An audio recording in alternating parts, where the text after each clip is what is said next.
Strážci vrcholov. Na vrchole zasneženej hory, kde slnko hladí krajinu svojim zlatým dotykom, stoja siluety ľudí nie ako turisti, ale ako strážci vlastných cieľov. Každý krok, ktorý ich priviedol až sem, bol dôkazom odhodlania, trpezlivosti a viery, že aj tie najstrmšie svahy sa dajú zdolať.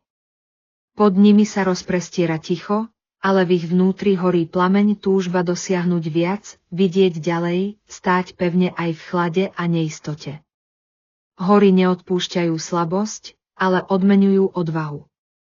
A práve tu, na hrane medzi nebom a zemou, si človek uvedomí, že skutočný vrchol nie je len v nadmorskej výške, ale v sile ducha. Nezáleží na tom, ako pomaly kráčaš, dôležité je, že sa nikdy nezastavíš. Každý výstup začína rozhodnutím. A každý vrchol čaká na toho, kto sa nebojí výšok. Pre viac podobnej tvorby daj like, odber a zdieľaj.